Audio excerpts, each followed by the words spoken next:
Good evening, ladies and gentlemen. Call the March 6th Plan Commission work session to order. Please rise for the Pledge of Allegiance. I pledge allegiance to the flag of the United States of America and to the republic for which it stands, one nation, under God, indivisible, with liberty and justice for all. Roll call, please. Mr. Becker? Here. Mr. Parker? Here. Mr. Carnahan? Here. Mr. Hunley? Here. Ms. Stetauer? Present. Mr. Wilkeny? Here. Mr. Caporo? Present. Mr. Oliphant? Here. Mr. Austin? Present. Ms. Abernathy? Present. Ms. Knight is present.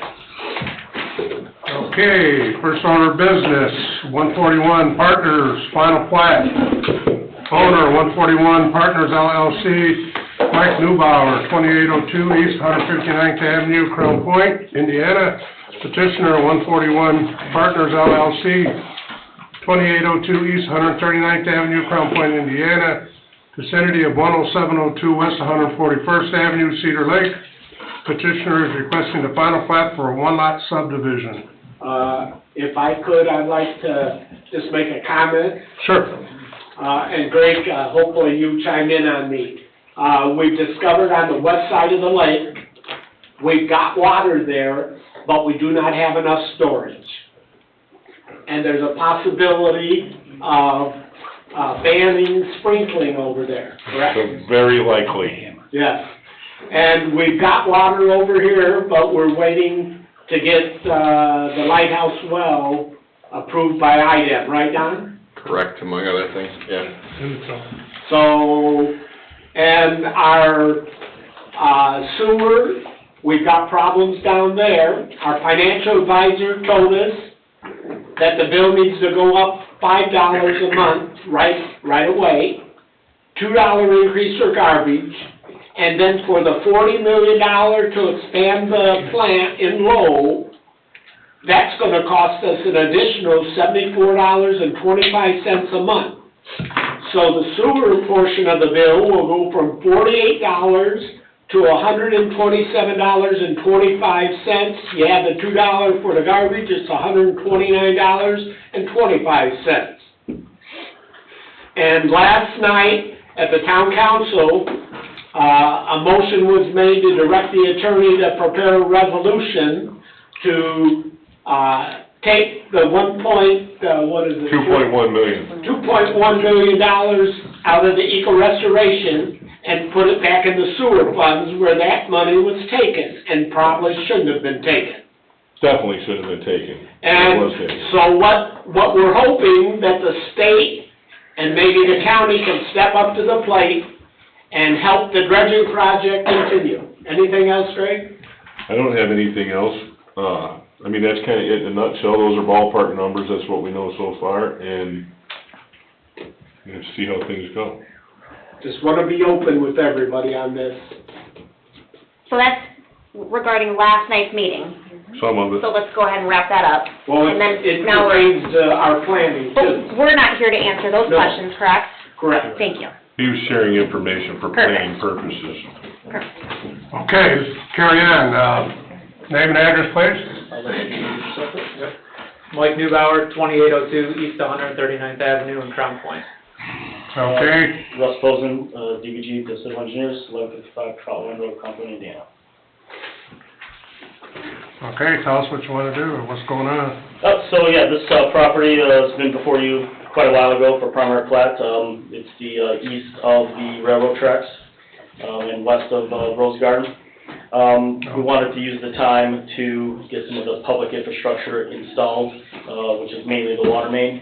My client has installed that water main and has submitted an as-built to the town, which is waiting for review and inspection, and to work with the town for a final updated letter of credit that my client is prepared to submit that when warranted and when needed. And we just want to move to final plat to get this reviewed and hopefully approved and recorded so that my client can actually is pretty close to being ready, or if not ready already, to really start putting up buildings. So Is it ready, we Doug? just need to finalize some of our other items here.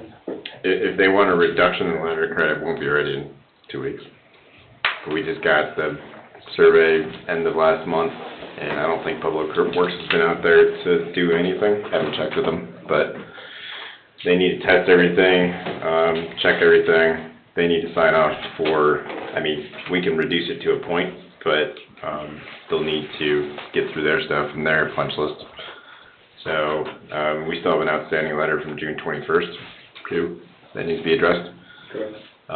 That will be updated with a reduced letter of credit value, but right now it's at full freight. So, that also summarizes the 3% inspection fee, and then, like I said, the full freight letter of credit at 110%. So, once we get through some of those items, we're gonna begin paring that down, but I don't know if we'll have it pared down totally in 2 weeks.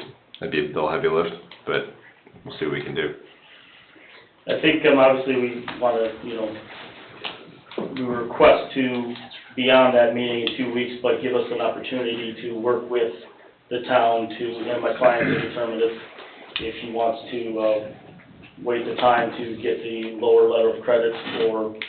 That's what it'll be. I mean, the plat comments, we had 2 comments. They're minor. They'll be addressed, I imagine, in 2 weeks. We already did that. I think we Not a already big deal. addressed those. Okay, I don't think we've gotten a resubmittal though. The final plat we resubmitted a long time ago. We can resend it to Ashley and everybody already. Okay, we don't have anything in our records that postdates this letter. Okay. So, yeah, it's really just gonna be a product if we can drop the letter of credit down to whatever it is where we're at with the reviews.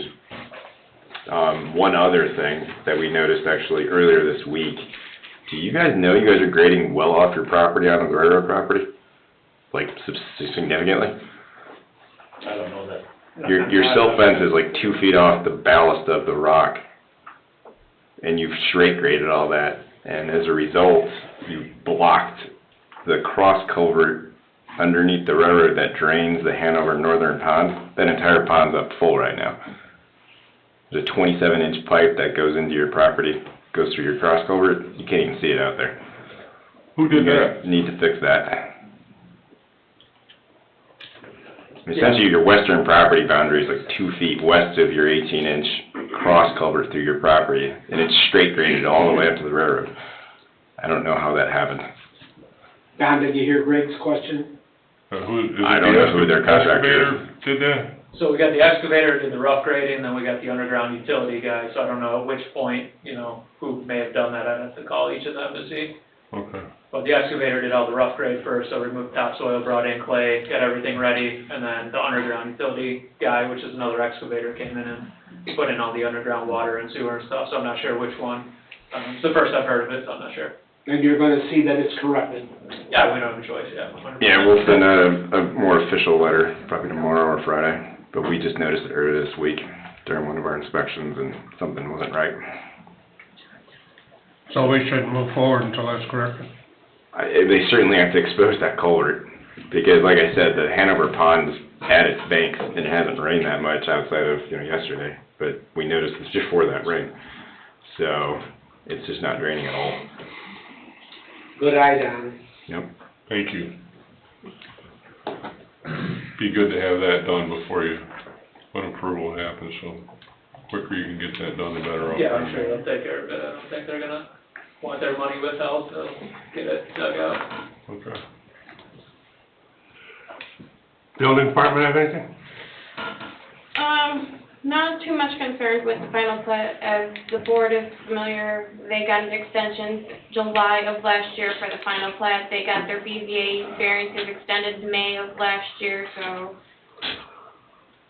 if they want to be able to build, they're either going to need approval before May and pull the permit, or they're gonna have to go through the variance process again. By when? That was by our May 9th meeting. They would either need to request extensions if the board is willing to grant it, which we only do 1-year extensions for BZA variances, or they'd need approval at the April 17th meeting for final plat and have a permit submitted before May 9th.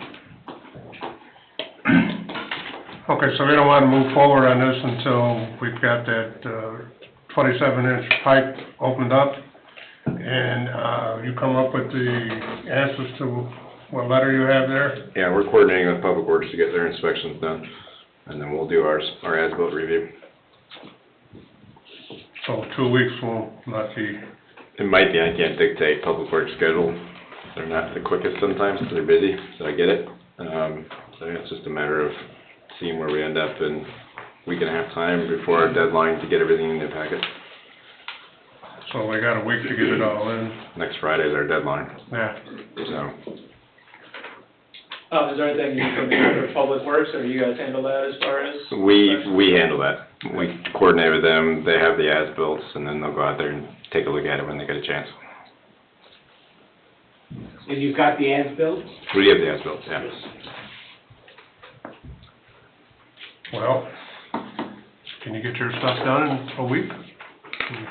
I mean, yeah, anything for me, I don't know who else, all this stuff is above me, so I'm not sure who's gotta get things taken care of, but digging out a culvert, that'll be done in a week. The rest, I don't have to put in. I'd say besides the culvert too, make sure why you guys are so far off your property line. Like, you guys are 35 feet off your property line, like, it's a lot. That's a lot. Like, you're into the railroad driveway by a lot. And the railroad is very strict Yeah. on going on their property, because when we expanded 133rd, I was told I had to wear a hard hat, I had to have a vest on, long sleeve shirt, long pants, and I had to have steel-toed shoes to walk on their property when we were widening 133rd. So they're very tough. Yeah, no, I'll work with Russ, I mean, that's the first I've heard of this house, so I don't know. Yeah, I mean, the how it plan's works, correct. so- The plan's correct. Yeah. But you can look at aerials, and I mean, the silt fence is sitting on top of that thing. There's no Yeah, need for it up there. We staked everything per plan, and Well, I don't know why. we were kind of First off, surprised. They're off property. Yeah, we just got tipped off by the pond, and then we kind of went downstream and found it. We're like, what's going on? Well, everything has to be submitted in a week, by a week from Friday. And if it's not, then you're not gonna be on the agenda. No, I think that's where we can expedite certain things on his end and work with the town on. Yeah, so if we have the information and everything's clear, we can go forward in 2 weeks. If not, then you have to be back here in a month. Sure. Okay? Don, who's gonna get ahold of Public Works to let them, I will. you will, okay. Yep. Can we put that on the agenda for the meeting, and if they don't have the thing, then table it? No, we won't table it. If they don't have the information, then it won't be on the agenda, period. And we'll know by next Friday. That's the process. Yeah. Well, I have a question. Yeah. Complete, it's complete, everything's ready to go, no contingencies, is that? Well, I don't like contingencies, but, Well, I don't if either. it's a little Mickey Mouse This is a- thing, we can, let it slide by, but if it's, still gotta dig out a pipe, we can't let it slide by. Well, it seems like the pipe is the easy part. Yeah, that's what I'm just saying, But no, I prefer no contingencies. I concur. Chuck Becker, Jim. The only question I do with Public Works is if they find anything, like for instance, I mean, some of the stuff, it's kind of tough when I hear about it at a meeting and, Yeah. it's like weeks have gone by and no result. So like when Public Works, if they find something, will somebody contact me or how will I know? Do I They wait till- will generally let me know, and sometimes do, but not always every time, but if I hear anything, I'll let you know. You gotta wait Yeah. a month for an answer, show up at a meeting, they tell you fix this, then a month goes by. Yeah. You get it here. Like I said, I can't dictate their schedule, how quick they're gonna get out there. They're aware of it, but I can't tell you when. Generally, they'll communicate it with your contractor, because they know who's putting it in, but it's different for every site. Okay? Anything else, commissioners? Okay, you know what you gotta do. Thank you. Number 2, Bank Shot Bar and Grill, rezone and preliminary plat. Owner petitioner, Bank Shot Bar and Grill, Inc., 875 Berkshire Place, Crete, Illinois, 604174. Vicinity of 8120 Lakeshore Drive, Cedar Lake, Indiana. Petitioner is requesting to rezone from B2 to Commercial Plan Unit Development, PUD, and the preliminary plat for a one-lot subdivision Good evening. Good evening, guys. How you guys doing? Would you also describe the location of this so that the people out here understand where it's at? All right, first, let me have his name and address, and he can tell us what he wants to do. Oh, hello, guys. All right, Joseph Lopez, and it's 8120 Lakeshore Drive, Cedar Lake, Indiana. Which is the old Shane's Yes, sir. Tavern. 6303, yes. The old Mr. Shane's Lopez, Tavern. do you mind if I catch the commission up on our previous meeting? Yes. If you don't mind. Go ahead. Mr. Lopez he has been on the unsafe board, or the unsafe list, for the property. It went to the update items. We did ask him to reappear, as active unsafe, and Mr. Lopez came about 2 weeks ago Yes. to our meeting. We talked about the plans that he had submitted to the Plan Commission previously, which included, he didn't have enough parking. And we talked about that was the main problem with us not doing anything pushing forward, because the initial plan had not enough parking, then it went to even more Yes. of a problem. So we discussed that at our meeting, and then you actually just suggested, what do we have to do to make this right, to at least get something moving, construction moving? Yes. My suggestion was to submit some sort of a proposal for a plan that included the correct amount of parking for your capacity, with the potential to then build on. Yes. Am I saying all that correctly? Yes. Okay, so I just want to catch everyone up. Sure. That was the That's fine. unsafe Basically, meeting. well, what I suggested, if we can do it in stages, basically, you know, we can't predict the future, but our goal is to get going, moving forward, get the place open, but we understand we're limited on parking, so our goal is to have the seating to accommodate our parking, just to get things rolling. And, you know, like I said, so we gotta start off small, you know, we can go to what we got for parking, and maybe later on, we never know, maybe one of the neighbors or something wanna sell, we can expand. And that was just our goal, like, you know, think about the future, but for now, let's think about what we have for today, what we have to work with for today.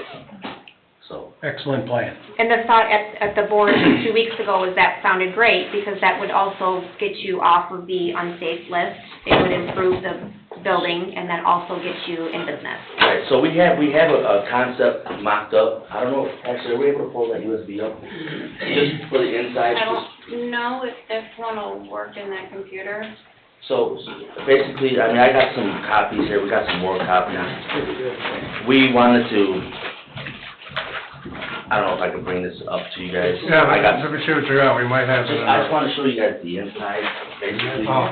This inside would fit the parking, the seating, you know, we got some, we got some orders. We wanna pass it around. So how much seating is in this plan, Mr. Lopez? There will be 52 seats. Here, we got a whole pamphlet here. This is just a concept, like a mock-up kind of idea. Of course, we know the plant's not good. But it just gives us an idea of something to work with the party. So, basically what we got mocked up would, fit our parking for all our seating. You can see all the chairs in there. So it's 2 seats per parking, and If I could you come here and tell me which one of these, it looks like you got 3 different views. yeah. So, alright, so here's our latest. Yeah, but which one of these are? They have the plan that was submitted in December. Okay, so these are the ones I created. This is the parking Okay. scheme. Okay, so let me give you one. All right. That way you can look at it. This has gotta be the front. That way I can explain it to you. It's like short. Basically, we made it a lot more simpler than this.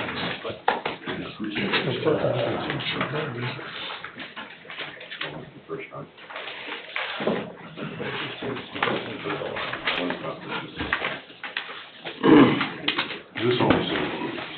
There's a bunch of, a whole bunch of pictures for the same thing.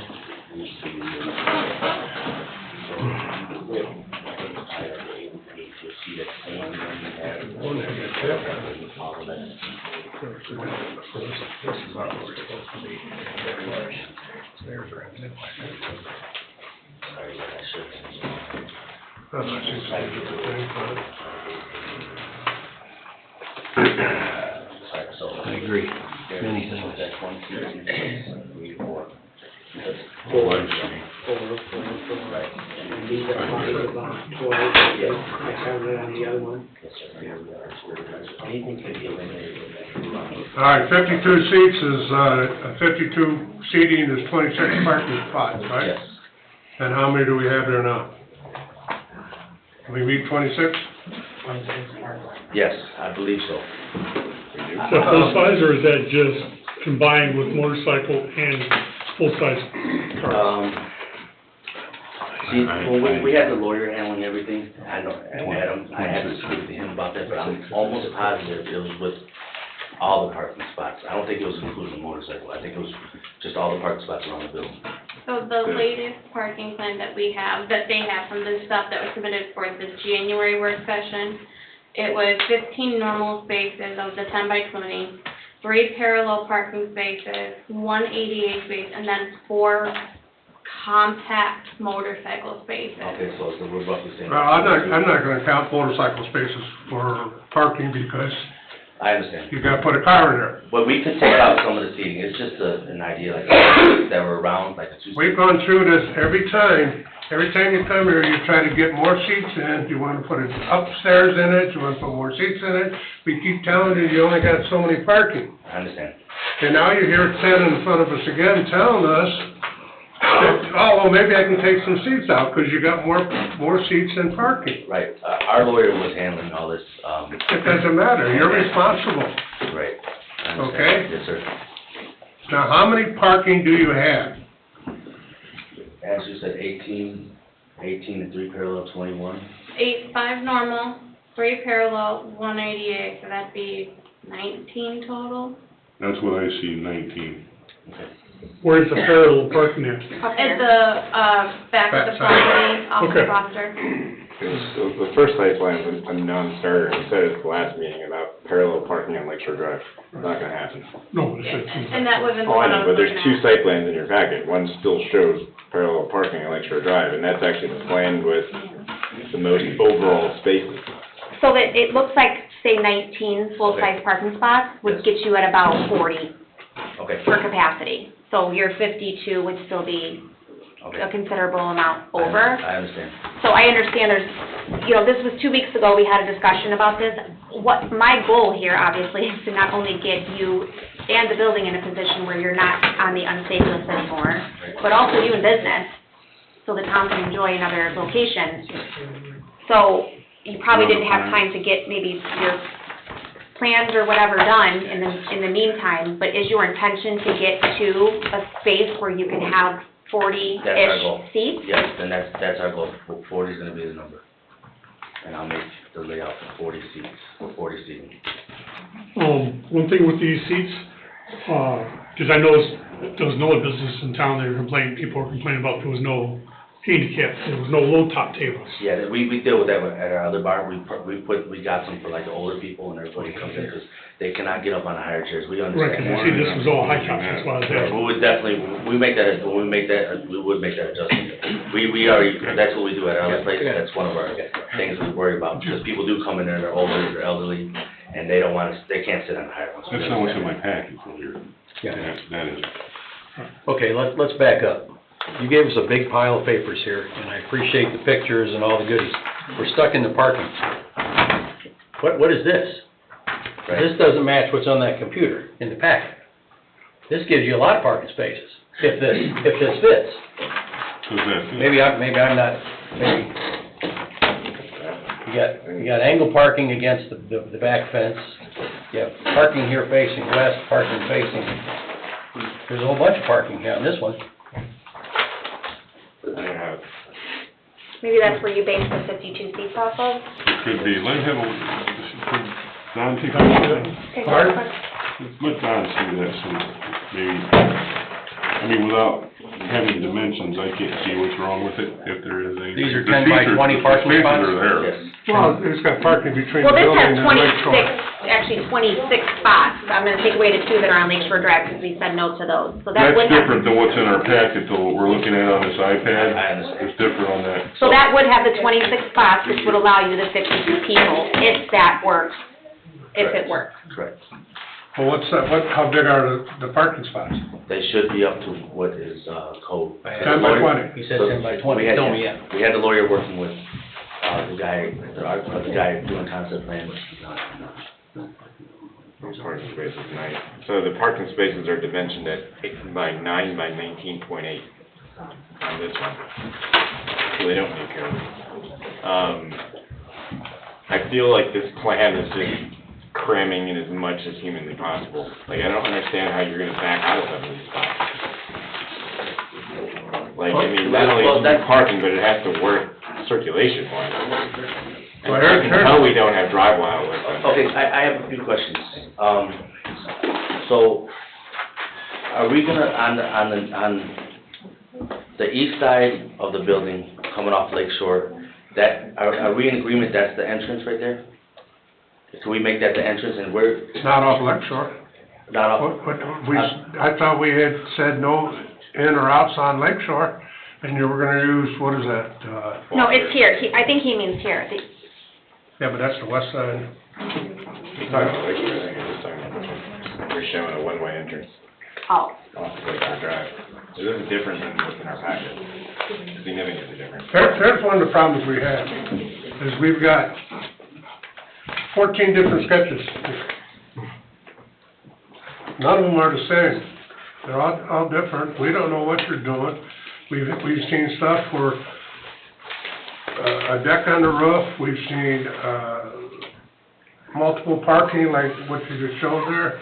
What we need is, we need you to come back with a concise plan, and 86, all these other stuff you submitted. Get it off our packet, get it out of our site, because you're just confusing us. Or what Heather suggested to begin with, if you could come back with something like that, get your, what was it, 42? 52 was his seat proposal. I'm talking with the 19 parking spaces, Well, 19 would have 38. 38, 40. Two for two customers per spot, that's 38. That'll get you open. Okay. So that's what you gotta work towards. Okay, so at the next meeting, I'll make sure I have that for you guys. Okay, I'll make that, sure. So what's our goal then with the entrance and our exit? That way I know where I gotta work. I thought we had talked about nothing in and out on Lake Shore Drive, that you were going to come out on, is that Forster? Foster. Foster? Off to the side. But when you come out on Foster, there's to be no right turn. We don't want any of your clients going out through the neighborhoods because that's residential areas. So in order for you to make this work and not be allowed to come out onto Lake Shore Drive because of the traffic there and so close to it, you come out on Foster, but no right turn. It has to be a left turn out. Okay? I saw one of these sketches there, you still thinking about putting a deck outside? No, so what I was saying is, when we build this building, you know, we're gonna put the structure and the structure stays. So our goal is like maybe in the near future, you never know, maybe one of the neighbors might wanna sell, we can expand then. But we wanna just get it to where it's just, we comply with our parking and we can just get the building open and run. But we still have to build the structure. So, you know, we can put different types of trusses on the roof. We wanna go with a steel truss, that we can go with a flat roof.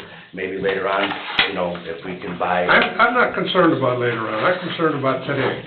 Correct. Okay. That's all that was all about. That's Like all I said. I'm concerned about is today. What we have right here is we have 38 seating, 19 parking, entrance and exit on Foster, Okay. no right turn, no decks. And the parking has to be put out there, there's no parallel or parking along Lake Shore, so that the cars can come in and park properly and back out properly. We want all the parking at 10 and 20, right? Pardon me? All the parking lots at 10 foot, 20 foot. That's what ordinance is, 10 by 20. All right. I just wanna make sure I get it right, that way Yeah. there's no more, confusion. Are you moving the entrance to the building down to the west end? Yes, that's Okay, where and you that's stand gonna be, off. everybody's gonna come in that way, up the That's- ramp and around the corner? Yep, Okay, so that's what we gotta do. all right. And we're trying to work with you, we want the place to be beautiful and open, but we gotta comply with I understand. the stuff. We're not trying to give you a hard time. I understand. So- No, I understand that. I know the end goal and the finished product's gonna be, everybody will be happy. We'll see at that point. So whatever we have to do, that's what we gotta do. I understand. Was there discussion at BZA, John, about fence in the front yard, or is there just gonna be a guardrail along here to? I'm assuming that's conceptual, we said there couldn't be no fence Right, in the no, front. yeah. No, there's supposed to be ballers, so. All along here? This one doesn't show a sidewalk either, so that almost mixes all the spaces on Lake Shore Drive. Yeah, If this is dimensioned correctly, but there's no scale on it, so there's no dimensions on it either. I think we've established that he needs to come back Yeah. with a plan, but now you know what's needed as far as seating and entrance and exit. Did you have any other questions, sir, regarding that? No, I think I got an idea what you guys want, I understand. So what you guys want, I understand the entrance and the exits, and I just gotta go and figure it out now. So we'll get it all figured out for the next meeting, that way we can bring it up and there'll be no more confusion, and everybody can see it. So, Who should be his contact, Don or the staff? Yeah. Okay. He runs through me, and, if we need to coordinate a meeting, they'll coordinate it with me, and I'll coordinate it with them, if we need to get a staff level meeting together. So you deal with Ashley? and I also, when you come back, I want updated plans, so that everything we have in our packet now, the plans and that are Ron, 86, I understand, we'll start fresh, okay? yep. We'll All right, you got a month to the next meeting, if you can have it done by then, if not, 2 months, whatever We'll it take that, we'll get takes. it done by next month. Whatever it takes to get it done right. Necessary to get it done. So we're going for 38, we got 19 parking spots. We want the entrance and exit on the west side. Right. And, that's basically our goal, and it, for all our parking and everything. I understand. Okay, Yes, sir. all right, All right. And you're going to put a new roof and a new floor in the existing building, because it's structurally sound, correct? Yes, we had the structural engineer out there, everything's structural sound. There's no parking on Lake Shore Drive. Correct. Even though they can't drive out. If there's gonna be bollards there, there's a barrier. So that whole, Hang on. You know what I'm saying? You Yeah. can't drive through the fence. right, If he needs a couple spaces on the west side of that building facing Lake Shore Drive, they gotta be able to back out of there, of course. I mean, the intent would be, since it's a six-foot sidewalk immediately adjacent to the pavement, that they would also need curb and gutter. So that's gotta be held So back. that would be a barrier in itself. Okay. Depending on what they come back with, a site that everybody's good with. There Okay. may be additional protections that we want, depending on distances and at this point. All right, I got it. yeah, whatever protections needed, Okay. You want these back? yes, sir. I don't want these around here anymore. Too confusing. All right. Thank you, guys. okay, is that it, guys? All right, thank It's you. all going to change, right? Opie, we'll see you next month. Of course I do. Thank you, guys. Number 3, Joyful Acre, preliminary plat. Owner petitioner Lindsay Porter, 6425 West 141st Avenue, Cedar Lake. Vicinity of 6425 West 141st Avenue, Cedar Lake. Petitioner is requesting a preliminary plat for a one-lot subdivision. Hi, Jack. Hello, Jack Halls from DBG, representing the petitioner this evening, Lindsay Porter. We were in front of you last month. I believe we got deferred or postponed because of some violations that you felt were in need of being addressed. I believe those have all been taken care of. They have Addition- been addressed, and a building inspector has confirmed that all violations have been removed from the property. Oh, what has been? All violations. The Connex boxes are gone and the animals are gone. They're gone and the shipping containers are gone? Yep, a building inspector confirmed that it's all cleared up. Okay. Yeah, and I believe that you also may have noticed that all of the BZA petitions have been withdrawn. Right. So really what we have in front of you is a 6-acre parcel that that is a meets and bounds, that we would like to simply make a one-lot subdivision and conforming to your ordinances regarding that. We've submitted a plat. We do have some review comments that need to be addressed yet. We'll be able to take care of that prior to your next meeting. They're pretty minor in nature. So really just kind of administratively moving forward with this. How much space does this pond take up in the 6 acres? It's roughly about 2 acres. The pond? There's a pond and kind of an area that you could It's It was kind of in the classified as center of the wetland. parking, or on the lot, from what So I it- see here. There's more than, on the northeast corner of the parcel, there's more than enough land to build a single-family residence. This is what would be allowed by the zoning code. So your zoning code for this district, I believe is an R2, so that's, There was a house there before 12,000 square. they demolished the house. They did. It was already a single-family residence. Exactly. So, and that's all that in order to pull a building permit to put another house back there, we have to do a one-lot subdivision. So I get it. that's what we're doing. And my brother lives, the cop used to own it. Okay, so if, Don, do you have anything? Jack said it, our January 11th letter is still outstanding, but nothing on there was significant. They just have to get a resubmittal into us, so we have to look at it. So will that be done by 2 weeks? Oh, yeah. Oh, yeah? Yeah. Okay. Well, there's survey comments, that was a couple things to address there. Okay, so actually, if you get a one-lot subdivision, then they don't have to be back here at all, because they can just go get a permit to put up a normal. Well, we have to plat it, so we'll be here for primary Yeah, plat, we have to right. do the legal notices, and that's really what, I'd like to make sure we're gonna be on the agenda in 2 weeks, so I can do work with Ashley to get those legal notices done, this week. And then we'll be here for primary plat, public hearing in 2 weeks, and then back in April for final plat. Yeah, and then they can go ahead and pull permits to build a. Yep, exactly. Ordinance. After your April meeting, the Mylars will be signed, and then it'll be lot one of Joyful Acres, and they can pull a building permit. He seldom gets it wrong. I'm not gonna say he's infallible, but usually when he says he's gonna do something, he gets it done and it's right. They're talking about you. Infallible. Not infallible. Well, I have a question if you don't Talk to mind. Russ. What was? I have a question. Go ahead. So, huge difference from what we've heard before. Is the intent a total different usage for this property at this point? At this point, I can't say, I don't know what the intent is, they've pulled all their petitions. In order to move forward with any type of construction on this property, need to have a one-lot subdivision, so, Yeah. you know. This just seems like one of those things, like, then in, like, 3 months, there's gonna be one more thing added, and then, like, one more thing added, and I guess we'll see, But they right? would have to come to a BZA. I mean, anything that doesn't conform to, your zoning classification for the R2 zone, which would be basically just a single-family home,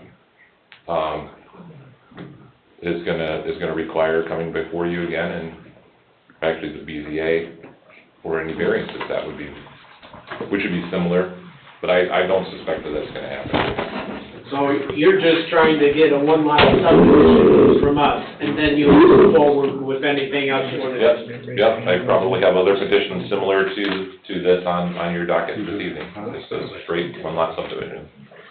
Ashley, do you have anything? I just have a quick question for Dave and the council members present tonight. Because this one is a 6-acre parcel, do they need to request relief from the moratorium from the council? This Well, one was first the of all- process before the moratorium. Okay, First of all, they have to, okay. get the one-lot They do that? subdivision and then go for a permit before they go ahead. Right. Before we answer that question. And this too, I would consider a pre-platted parcel. But we'll talk about that when the time comes. Right now, it's just for the one-lot subdivision. Absolutely. Hang on. I didn't hear. Dave said what to the question? Which question? About the moratorium and the This is not- relief. This is not stayed by the moratorium. This parcel may be built on Okay, and platted all right. for Right. one single-family home on 6 acres.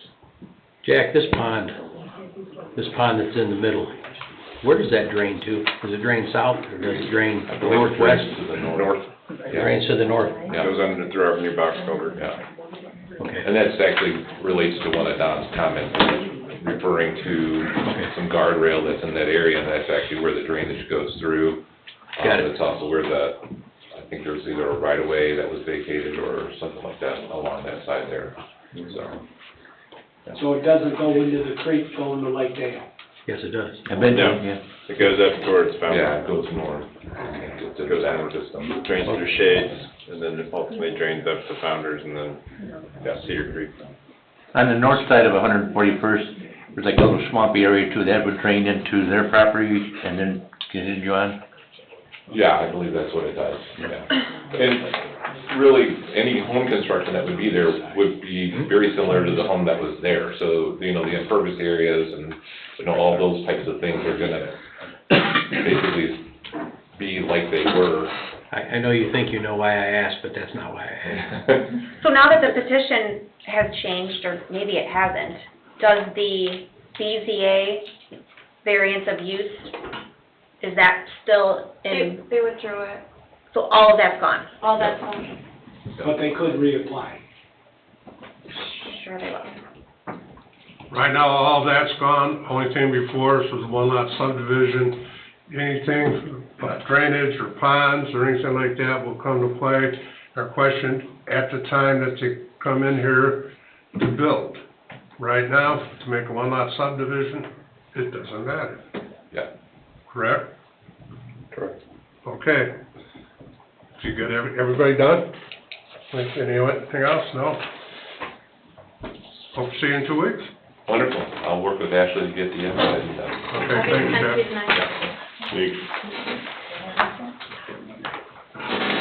Number 4, Centennial Villas, resub preliminary plat. Owner Cedar Lake Development LLC, 8051 Wicker Avenue, St. John, Indiana. Petitioner Roltoff Homes LLC, 8051 Wicker Avenue, St. John, Indiana.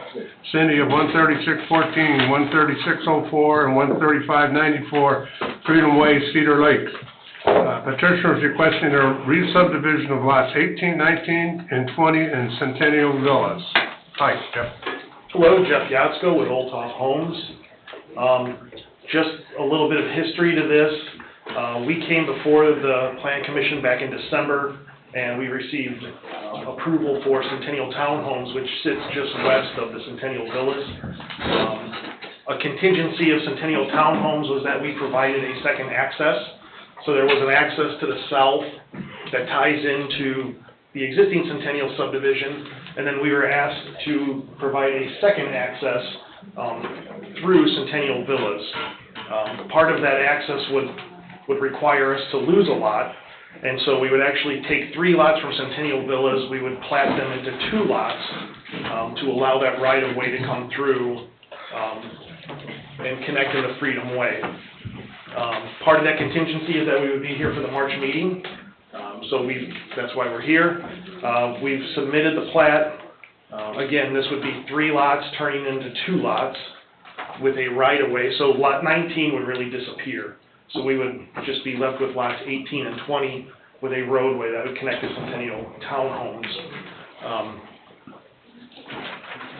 So again, that's the petition.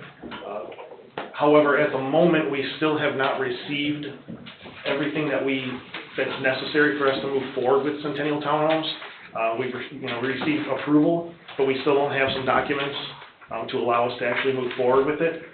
So I'm not sure that we would want to take this in 2 weeks, or if we need to wait until those documents are received and then move forward with this, because I really hate to lose a lot and then find out that there's something that's holding us up elsewhere. So I'll kind of leave that up to the discretion of the commission to see how they want me to proceed.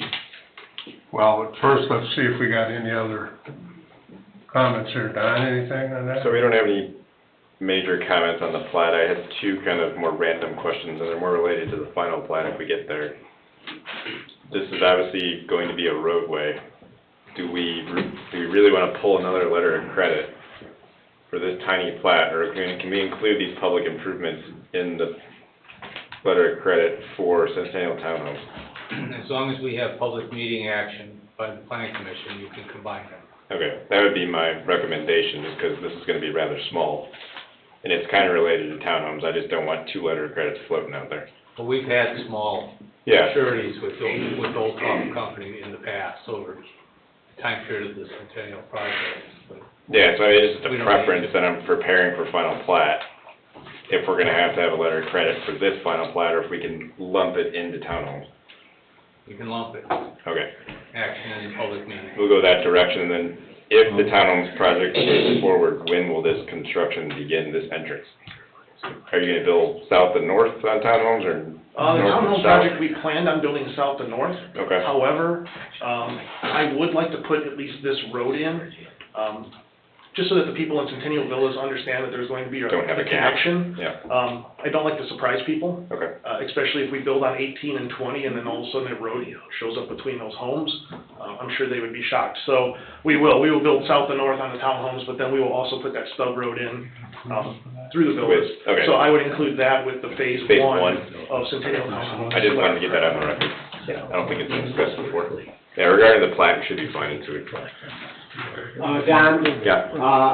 I've had one of the council members, ask me that when you're, telling them stuff, hopefully you're telling them everything they need to know now, so that they don't come back in at a future date and you've got more things to add to it. No, I mean, we're pretty open Okay. with everything with them.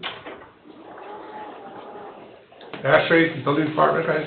We don't have any major comments. As Jeff covered, this was part of their approval that they got in December, that they had to appear before you guys starting this month to re-subdivide Centennial Village to remove Lot 19 to become a public right-of-way.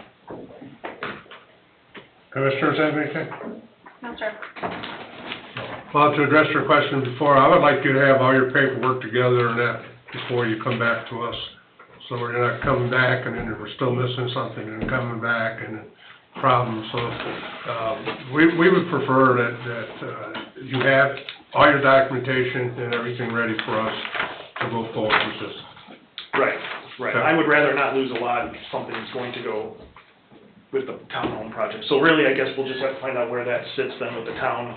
That's really what we're waiting for, is some documents from the town so that we can move forward with the townhome project. But, we can work that out, and then I can come back next month, because obviously this is a primary class, we're gonna have to advertise.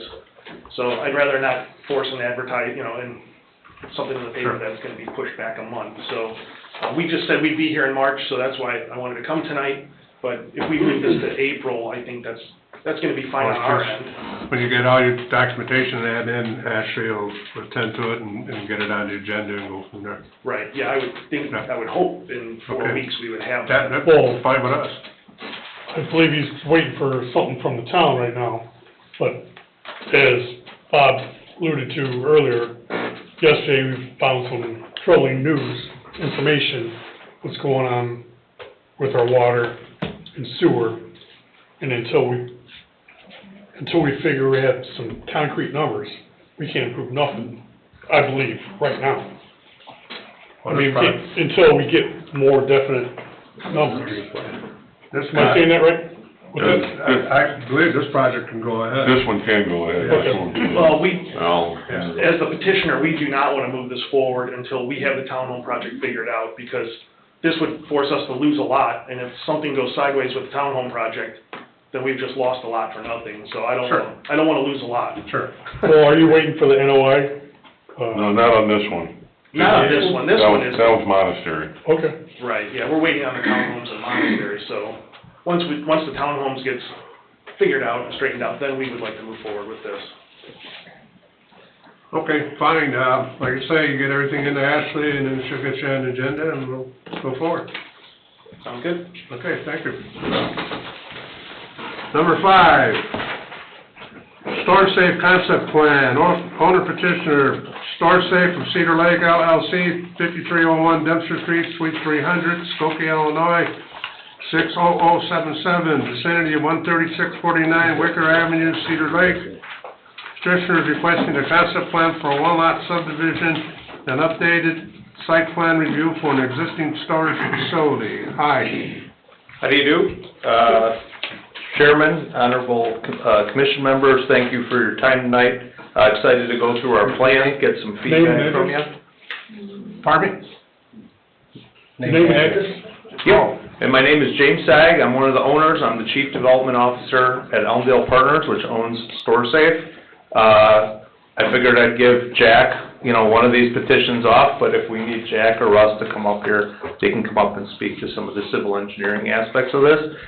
We met preliminarily a few months ago before we bought the property with Ashley. She was extraordinarily helpful, in kind of going through this, property.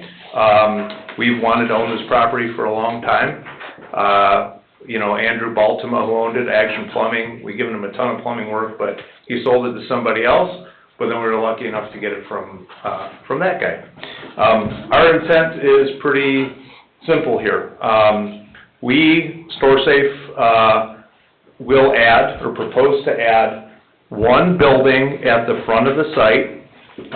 This is a just shy of 24,000 square foot building, and it's 22,230. It would be climate controlled. We find that in this market, climate controlled storage, particularly drive-up climate control, is a product offering people really like, particularly slightly larger size units. The only thing you know, like what we love about this plan, at least what I do, is we love that we are giving this site a very professional, stately appearance that is a pleasure for people to drive by every day, as opposed to what's there now, while being sensitive to our neighbor to the north that is a residence, in trying to, you know, hold the property back with the large 60-foot setback that it has. I hate to interrupt you, but I can't place where this property is. Oh, sure. Across from the old Leo's. The old, U-Lock store, or U-Lock storage, on 41. The old Leo's. Across from Monty's place. Okay. I can give you the address if it helps. No, I need to visualize, I got the address It's a there. storage unit north of Hen and Son Construction. Okay, the one that Hen and Son used to own? I don't know, it's just north of there though. Terry owned this one, didn't he? Yes, Terry used to own it. Yeah. Yeah, Terry and then Andrew Baltima, Action Plumbing was also around there, owned it. Another guy owned it, and then we bought it one time. So, but largely, you know, unimproved, and as you can see from our plan, we're not content to, you know, we want to improve it. We want this to be a state-of-the-art, nice facility that adds to the very nice development that you guys have planned along Wicker. The one thing that I will mention here is in this iteration of the plan, we show parking in the front yard setback. If you look at this elevation here, which you probably have on your iPads, guys, if you want to pull that up. Otherwise, I have more copies of this if anybody needs it. Okay? As we iterated on this, you know, I guess our philosophy is, you know, let customers, you know it's parking, get them to their unit conveniently, you know, and everybody always likes convenient parking. However, as we were doing this, we have an office existing. This building does not have an office in it. It has more of a vestibule and a kiosk that allows people to interact with this building and this site. Because there is already an existing office back in the site, we don't really need to have that parking there. We can comply with the parking requirement by putting it behind the building. And the reason I bring that up, at this point of the workshop, is we went ahead proactively and, you know, we filed for a ZBA appearance because parking in the front yard setback requires relief. But if in this workshop, the feedback that we get is, you know, we'd be more in favor of you just having a drive aisle there, which would considerably narrow the amount of asphalt there. There'd be considerably more green space up there. I'm okay with that feedback, and we could probably work with it in the plan, and we would just retract our ZBA appearance. It would bring us one step closer to compliance. I don't want to pretend to be the civil engineer here, but site plan, which looks something like this, if you guys have that. We make an allowance for new detention. where, towards the back.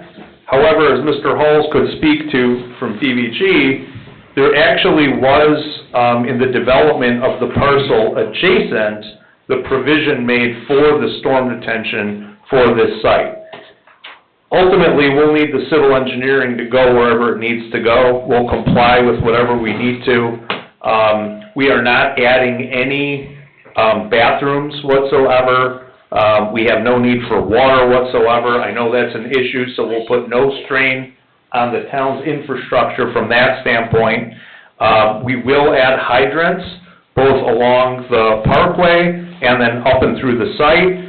Every part of the area that you see here that's planned will be asphalt, there'll be no gravel, and that's, contemplated in the civil engineering. I just wanted to make this point about the detention, that if we need additional detention, we've made a provision for it. Most likely, we will not need it, but we've tried to be proactive in thinking about the town's hot button issues: water, sanitary and sewer, and storm detention. So with that, I will pause what I have to say, and I look forward to getting, any feedback that you guys have for us. Now, is the whole property gonna be asphalted? Even with gravel now? So what we propose to do now is improve the front of the site with this building. The rear of the site is parking right now. It's, boats, RVs, stuff like that. We'll come back at a later time for a phase 2, once we know what the market is. What we know now today is this market very much needs climate-controlled storage that's about, an average of 120 square feet in size. We're prepared to deliver that product today. When we're ready to develop additional, storage along the back, we'll take a read of the marketplace, see what product the market demands. We'll come back to this commission with a phase 2 and figure out what we want to do back there. But So as gravel right now, you won't repave it, right? Every area that you see here indicated, which is either asphalt in bad repair or in some cases asphalt, we will put new asphalt in, and obviously all of the new development that we propose will be asphalt. There will be no customers, we don't do that, driving on gravel to get to their storage units. And nothing will be parked on gravel, like campers or boats? That's in the back, and it will remain that for now. Well, we gave Cedar Lake Storage a hard time when they came in here and required them to pave all that. I'm not proposing it de novo, though. I'm just saying for now, that's gonna stay the way it is. If I were proposing that new, fair enough. Yeah, but if you park anything... These are 2 separate lots, right? There's going to be one. There will be one. Yeah, there'll be one. There'll be one. That's, yeah, which is being required, not that I Yeah. need that. That's what I'm being told is the Well, I just want orderly, to clarify that for what orderly Don's saying, development process. because we're required, when Cedar Lake Storage, isn't that Cedar Lake Storage? Yeah. When they started doing things there, we required them to asphalt everything that wasn't where they were gonna be parking, vehicles or boats or what have you on. Sure. That's what Bob's alluding to. No problem. This is pre-existing though, is that not different? They're making it into a one-lot subdivision. All I'm saying is I'm not prepared to do that today. Right, Because, I'm ready to build, 24,000 square feet of storage, meet the market demand. That'd be a lot to bite off right now. I would just as soon vacate it than make any promises on asphalting it today. Yeah. But I'd love to keep it the way it is. It helps me kind of float the boat here while we're doing construction, and then, come back up here with a phase 2 at a later date. Does this building have to be sprinkled? No, it doesn't. So the way single-story, non-combustible storage works, up to 12,000 square feet, you do not have to sprinkle a building. That's probably why you guys see a lot of petitions for 12,000 square foot buildings. If you put a 3-hour firewall into a building, then up to 24,000 square feet, you don't have to sprinkle it, because the way the code defines it, you've now created two 12,000 square foot buildings. The limit on it though is you can't go like 36,000 and be like, hey, now it's three 12,000 square foot. You're only allowed that provision up to 24,000 square feet. Okay, So and those when you rentals. move all your parking to the rear of the building, that, the front, between that and 41 will be grass then? And- Right, so if you look at this rendering, you know, what we tried to do is, we tried to say, look, if we do put parking up there, the public give back is, we're gonna give you really nice screening and really nice landscaping. Then as we thought about it, we're like, you know, we really don't need to disturb the front there. We could just have more green space there, and frankly, we do have a residential neighbor right here. Right. I mean, they're gonna be looking mostly at open space no matter what, but what we could do is just have, I don't know, a 24 to 30 foot just drive aisle here, and, you know, we're gonna have to figure out how to make it work for the fire department too, that's another story, but it should be fine. So Jim and I can Oh, sure. see it too. It's this one here. Okay. I don't mind showing the public either. So yeah, so basically, that one. So basically, yeah, what we would do is, we would just reduce the amount of asphalt up there. What you see as parking spaces, that would be the drive aisle, pretty much, plus or minus 5-10 feet, and yes, it would be grass up to that point. I should say it would remain grass up to that point, because that's what it is right now. And that fence and all that would just move back. They're gonna have to screen all the way back. So I leave it to the committee to give me feedback on that, because we're prepared to do it either way. What are the hours of operation for this climate-controlled unit? Sure. So, we will conform to whatever Cedar Lake's ordinance is in general. But we have the potential with technology to let people come whenever they want.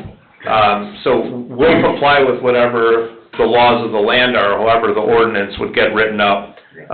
But the way for better or worse, the world we live in is getting increasingly impersonal. Now, I'm a people person, in case you can't tell, I like to talk, but a lot of people don't like to talk at all anymore. They want to get online, they want to reserve a unit, then they want to go to a kiosk, and a lot comes out of the kiosk, or we have reprogrammable locks that are just on the door. You never even need to talk to a person to rent the unit, find it, open it, move your stuff in. Okay, let me ask again. Sure. These climate-controlled units, they will have 24-hour access? If permitted, yes. If not, we'll abide by whatever. You have these other places, correct? We're town to town. So if a town permits 24/7 access, we permit 24/7 access. A lot of times, it's not just to answer the question full in a comprehensive manner. A lot of times, we're not doing this by just saying, hey, you're permitted to do this by right, but you need a one-lot subdivision. Sometimes we're having to get a PUD or a special use permit, and then it gets very codified what our hours are. But that's why, what's important to us, honestly, is to make sure the town is comfortable with our hours of operation. The people always picture storage as, man, I don't want trucks pulling up all night.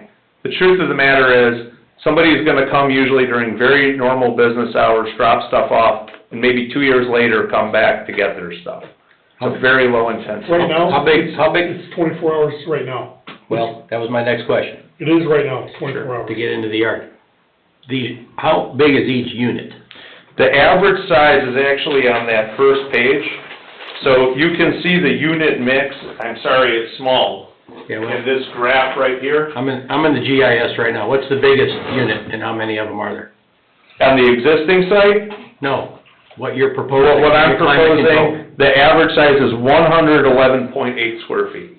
It looks like the biggest size is proposed 10 by 30, looking at the plan Okay. they had. So, with that said, where does a truck park if they're gonna fill a 10 by 30? They're gonna pull up and take all this stuff in the building, it's open the swinging door and hand truck into the inner part of the building, through the foyer? There's several points of access, actually. Let me address that. So there's both drive-up climate-controlled units, which you can see on the elevations, how many of those there are, but we've also provided a loading area, not that a car pulls into, but the car can pull next to it alongside it. These are glass double doors on this vestibule that open, that's specifically for them to put their stuff inside. Okay. Turn the car off, and then there's a couple different ways to design these buildings. You can do it with shotgun-style hallways that are just straight, or you can create circulation in a building, which, by the way, does increase its loss factor. You do that, and again, this is the floor plan of it, when you need people to access a single point. So all these hallways, you can load in this area called loading and get to any of the units in the building that are interior units. You give up some of your efficiency doing that, but this is an amenity that people like. They like to, especially if it's raining, truck backs up to it, they turn it off, they load up that vestibule, and then they can get into their unit. So the parking that would be in the front, you can move it to the back? We can, yeah. Okay.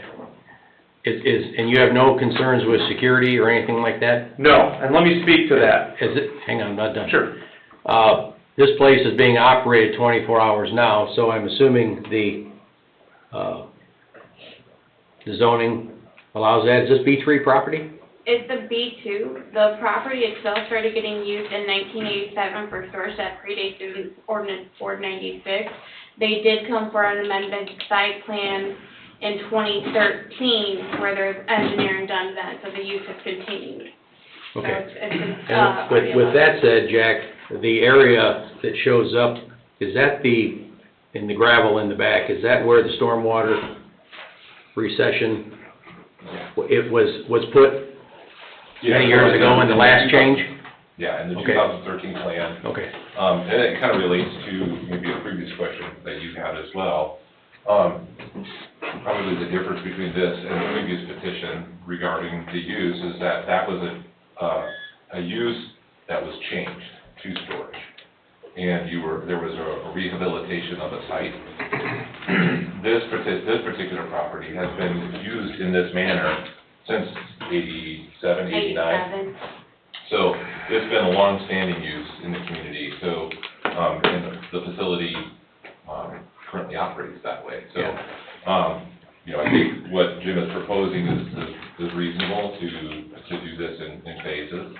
And as it relates to the stormwater, there is a facility there, and I can talk with Don offline about all those matters and what we need to do. That comes in engineering. The giant pond that you've already done takes watershed from how far north? It includes the ball fields, 134th? So which big pond are we talking The about? big pond next to Action Plumbing, south of Action Plumbing and east of Hen and Sons. So we could pull up some engineering plans, we could show. I need engineering. But yeah, so it incorporates about 2/3 of the, this site, the storage site, and then it accommodated, now it did not accommodate, there was bypass, and then there was, accommodation in the pond for the storage. And so those are two different things. I believe that this site was accommodated for in that pond, and that the other sites to the north are bypassed through. And there was overland flood routes and those kinds of things provided for that.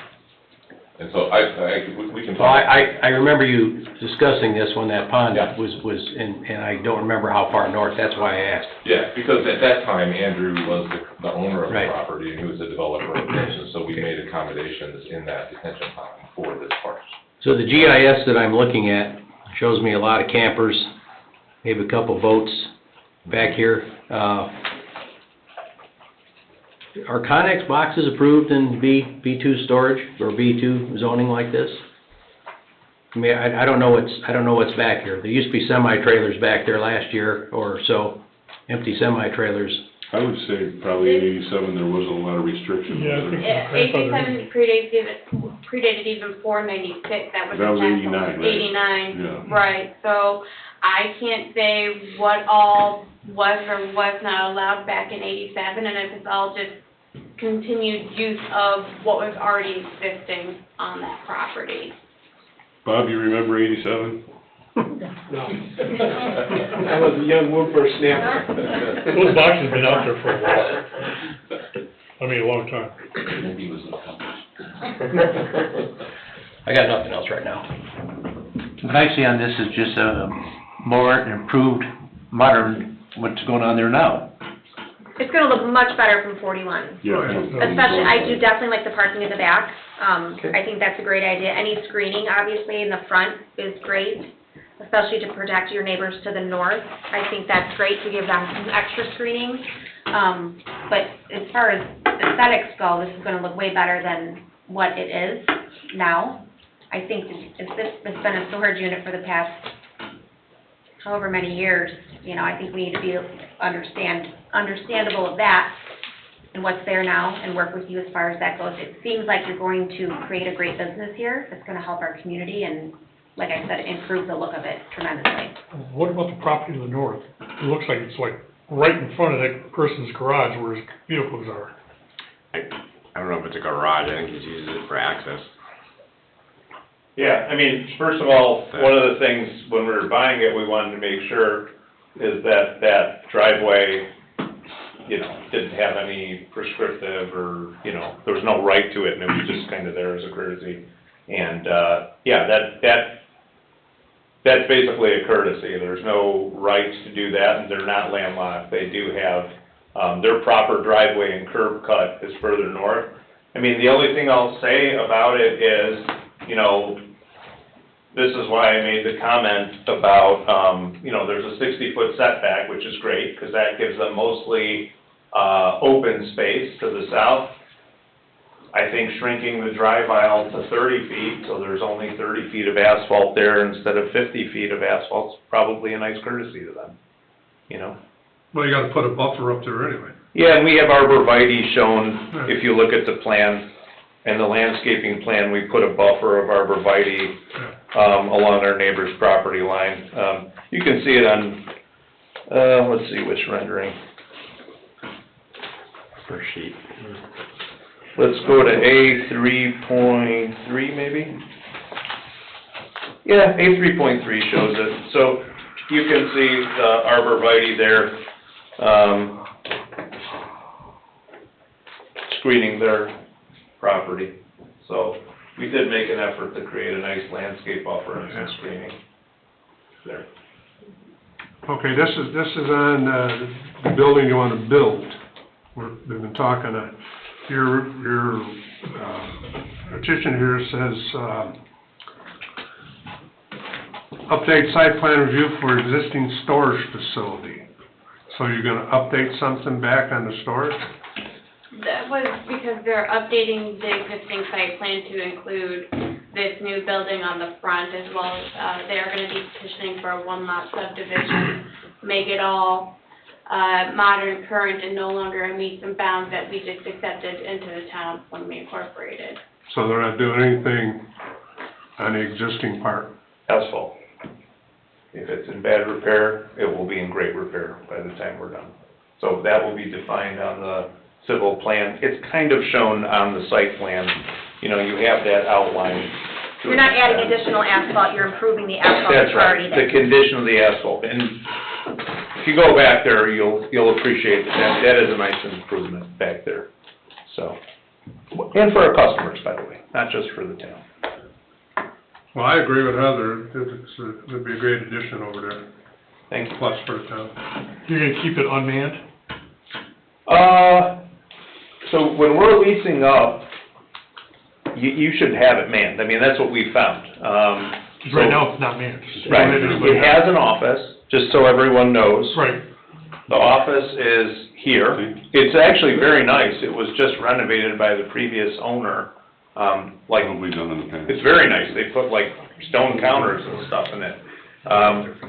We are not far away, when we get past lease up, if we do transition unmanned, we own 6 other sites in northwest Indiana. So we're not far. We call it a hub and spoke model, which means that we have 2 roving handymen going around at all times. and then we have a district manager just for Indiana, and then our staff is based in Crown Point. Because I know for firsthand fact, ever since you guys took it over, can't ever get a hold of anybody that's local around here to get called back or anything. Well, I'll be sure to chastise some people over that, so thanks for letting me know. I got about 15, call logs. Okay, Chuck, I'll be happy to talk to you after that. That's doing me a favor, giving me that feedback, but we've only owned it a very short Right, period of time. We don't even have our keypads in, or camera systems, not, like, all the things that allow us to do that aren't in here, and I guess I should speak to that in 1 second. But during lease-up, we have found it's very important for it to be manned. We have 24,000 gross square feet, you know, whatever it is, 18,000 rentable square feet to lease up. During that, you know, it's gonna have a human being attached to it. After that, you know, we're probably gonna roll right to phase 2, we hope. So, you know, it should be manned for a good long while. After that, you know, typically technology takes over, you know, but that's, a lot of good things need to happen for that to, it'll be a good problem to have if we're at that point, you know. The other point I wanted to make, everybody throws around AI so frivolously, but we actually just started investing in AI cameras. They're made by a company called Rhombus. They're really cool. I mean, they kind of tell you when something looks out of place, like somebody doesn't just look like they got out of a truck, they're unloading stuff. They notify our ops staff at our communication center. If 2 people just walk there on foot and they're just loitering, it lets us know that. And then you can talk through these cameras and be like, hey, you in the gray hoodie, what are you doing on our property? So, there is no site that's 24-hour manned, Right. even when people say a site is manned. So this type of technology is awesome for all facilities, and it's really useful for us. What you wanna do here, according to the pictures, is fantastic. Thank you. The huge improvement to what's there. When will phase 2 start? Storage is no secret to anybody. It's packed. Yeah, well, I hope you're right. Let's get through the process and know when we're breaking ground on this thing. Let's say a year from now, this thing is built and we're in lease-up. You know, the absorption on storage can be anywhere from 1,500 square feet to tops 3,000 square feet a month. So you're talking anywhere from 6 to 12 months of lease-up. That's going well. Somewhere in the middle of that, we'll be like, yeah, things are going well. Let's take a read of the market. Let's see if people want climate or non-climate. Let's see if they want big or small. Let's see if they want, you know, drive up or interior, and we'll design not one building, we're gonna have to design a few of them, because if I'm not mistaken, once we get to the back, we are gonna have to make more of an investment in storm detention at that point, right? We think.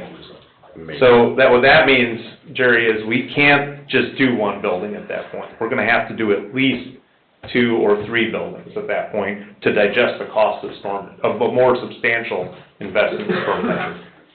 More direct answer, I think we're talking about being before you guys again, I mean, I'm gonna go ahead and say about 18 months from now, so that's 6 months to break ground, 12 months to build it, some absorption that we're looking at, and on the outside, we're talking about 18 months, you know? So you're saying phase 2 could start in 18 months? I think we're back here talking about it, showing you what we wanna do with it in 12 to 18 months, and yeah, I guess it could, if things are going fast enough. If you're like, Jim, put your name on it, I'd like to have 2 years to say another shovel's going in the ground back there. You know, just so you're not hanging me up later and being, Well, based on what Mr. Carnahan said earlier, yeah, that's why I'm asking. okay. Before Cedar Lake Storage, there were no storage, there wasn't storage available this year, like, we knew that. Okay, gotcha. Everything that was here was booked up.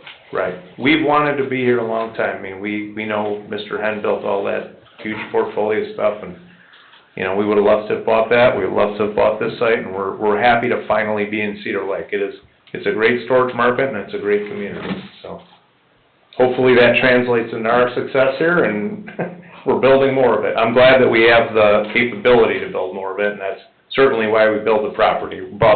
We didn't buy it to look at the back there. Mr. Austin, you have any issues with this concept? Legally, no. This is a great concept. Where do we sign up? You had your chance. It's right behind you. Actually, you still have a chance. Right behind you. No, it's an excellent, placement and excellent proposal for that property. I've got a couple questions. Okay. If we eliminated the parking in the front, you said put it in the rear. Are you talking about on that diagonal line? Yeah, because even at the narrowest point, there's plenty of room to do it. And then all that happens is you have, we're gonna hold to a conventional parking dimension, and it's not too tight at its tightest point, and then you just have a lot of extra. Only reason I bring that up is there's a sewer easement right there. There's a sewer easement that parallels it, I think that's why your building is angled like that? That's correct, but I don't know that driving over it or parking over it. It's just a matter of putting pavement over it. It is pre-existing. Yeah. So there may be something written in the easement that if we need access to it ever, Okay. it's on you to. Yeah, fix it. we'll work with that, but yes, that is why the building's there. Okay, if you eliminated the parking in the front, would that eliminate your direct access units then? There probably was. No, because we have a drive aisle, and typically what people do is they just pull alongside those, and that's why. Oh, so you're gonna limit your parking, but you still have a drive aisle up there? That's right. Okay. That's right, but that's basically what I was trying to say is, so, okay, so you have 30 feet in front instead of 30 plus the 20-foot deep parking space instead of 50 feet up front. Okay. And that's before we get into trying to figure out, what the fire department might want, so maybe Yeah. there's a hammer turn at the end or something like, I don't know. I don't wanna get into that yet, but. So would you shift your gate further east then, like past that parking, or your parking would be inside your gate? We would create a very small loading area, which there is room for alongside the gate. You can't tell that here, looking at this plan. And Okay. that's all we really need is a loading area. And no, we would not shift the gate east. Okay. The parking would indeed be behind the gate, Okay. and that's it.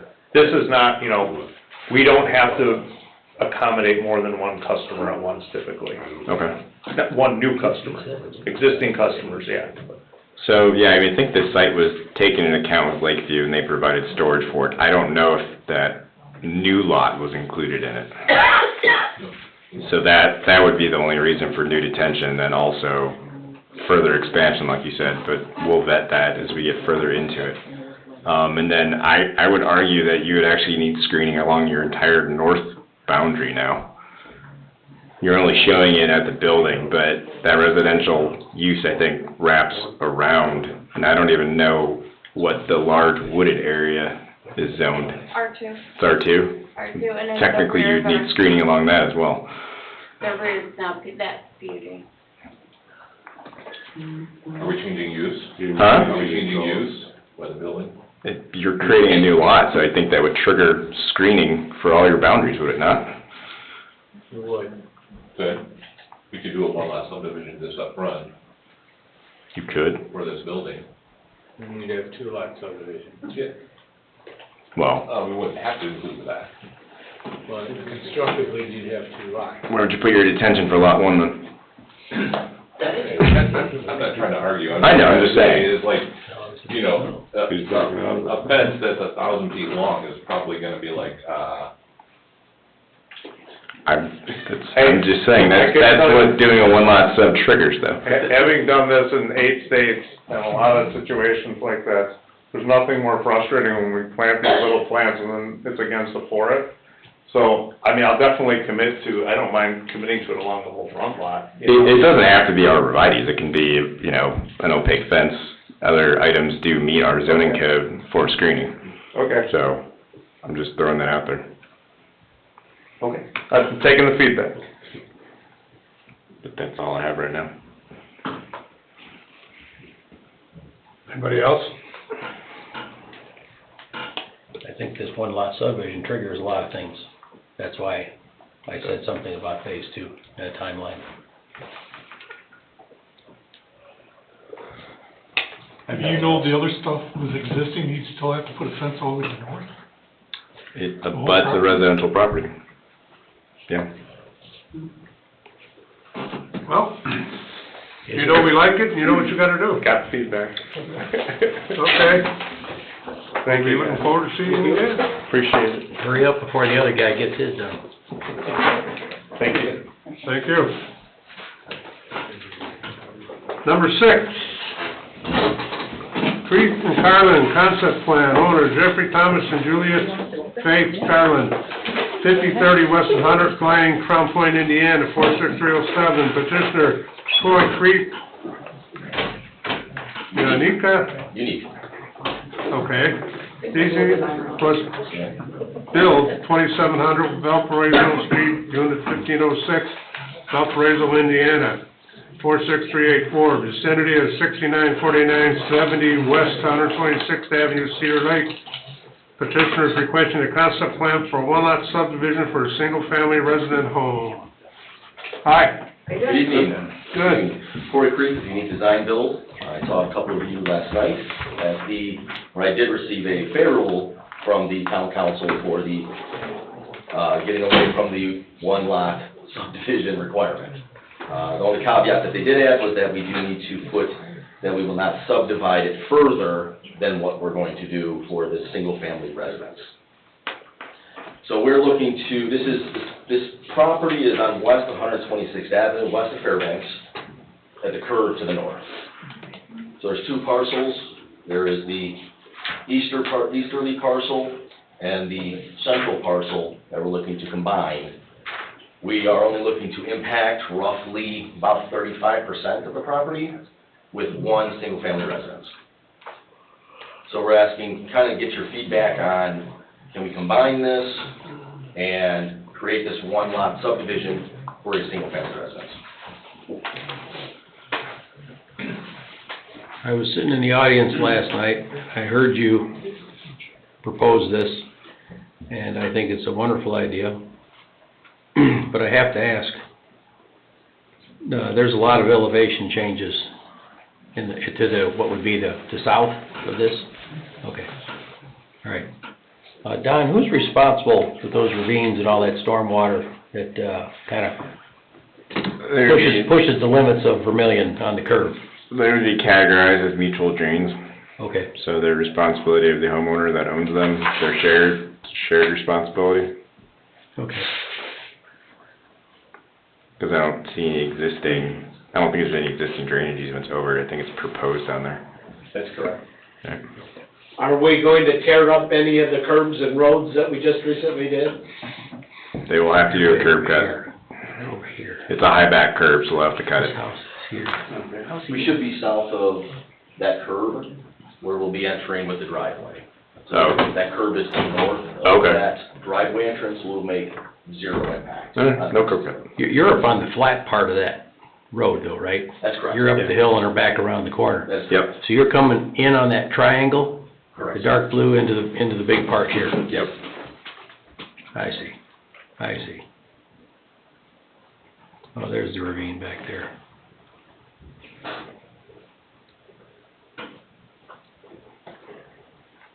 How much of that do you consider usable? Well, if you look, do they have which plans do you have? I don't have any plans in front of me because I'm on GIS. The GIS, I mean. You can kind of see it, Jerry. That high, just Yeah, west of the Okay. triangle. All right, I got you. Basically, that's where they're building a home. Okay. Is in that. In the blue triangle? No, like right where my No, on the cursor is. peninsula right there. Like right here. Where that. Yeah, up on top, yeah. Talking about a ridge. Yeah, you don't have to rake Yeah, I already any leaves. did, If the raking leaves is blowing down. Yeah, I already did a pretty detailed grading plan for the proposed home. Okay. And, yeah, they're gonna utilize the flat ground that's. I think it's a great idea. I think, I would ask that you don't paint yourself in a corner. If you wanna put a building up and you're in here for BZA approval later, What kind of building, what? an accessory building. No plans, none. That's why we were okay last night. That's what he said last night, and I Right, no, thought, yeah, 'cause that's a lot of nice property for, They're not looking to expand the property other than the residence that's gonna go on it. So we were okay with, we're not gonna put accessory buildings or additional outlot type. So we're okay with a single use. Okay. We like buildings. Don't we like buildings? I do. We like buildings. That's me. They don't. Yeah, They just want a house. Yeah, I think it's great. Someday. What are you talking about? You like buildings. I do, but they don't.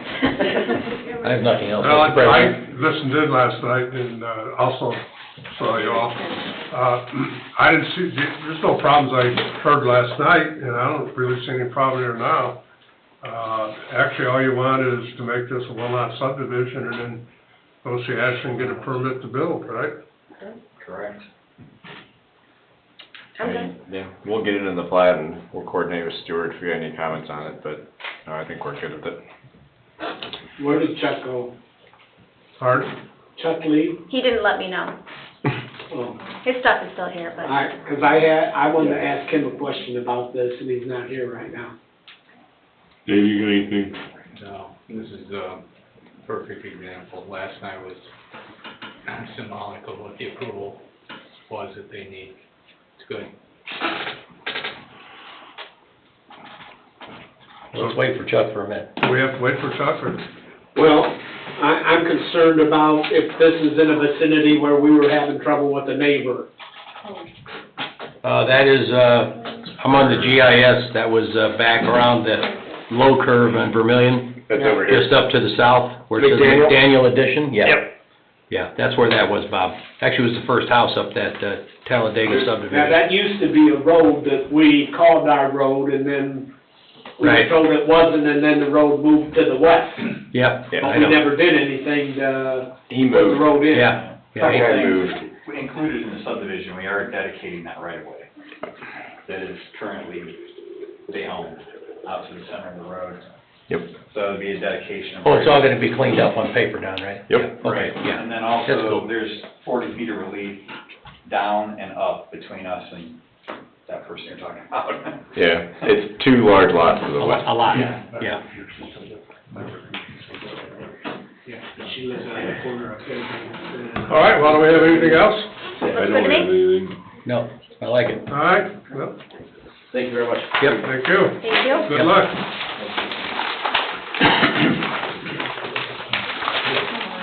Number 7, Kubo, concept plan, owner, Martha Ann Kubo.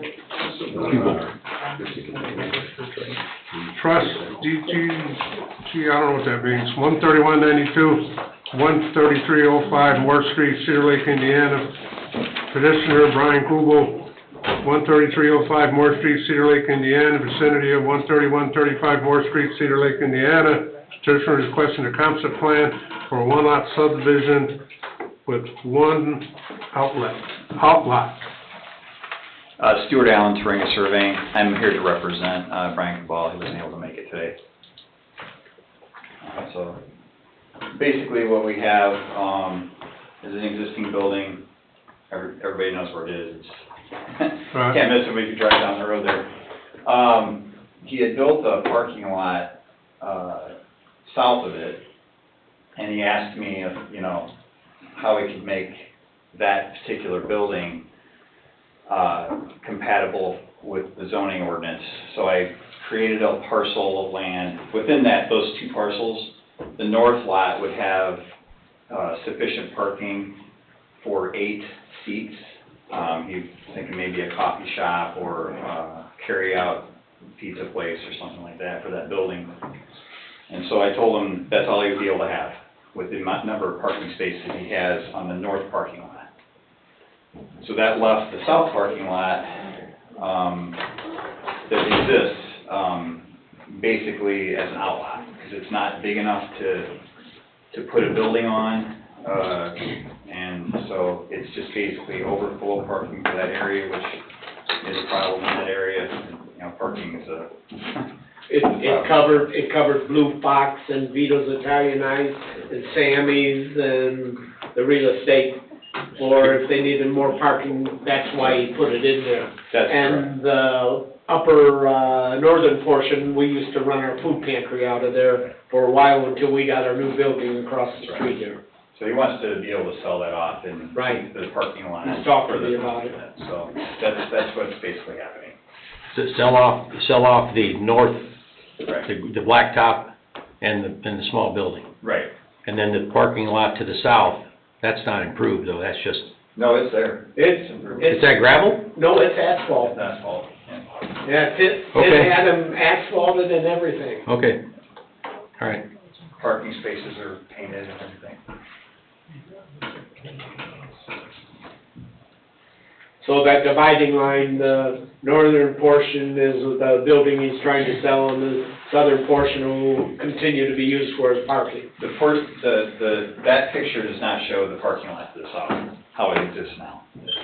And I think, Page 3 in your packet does Okay. have a picture of it. I'm on the GIS. Yeah. Okay, it's gonna stay there. So he wants, I don't know how to get back he there. wants to combine the north property and the parking lot on the south, make a one-lot subdivision. no.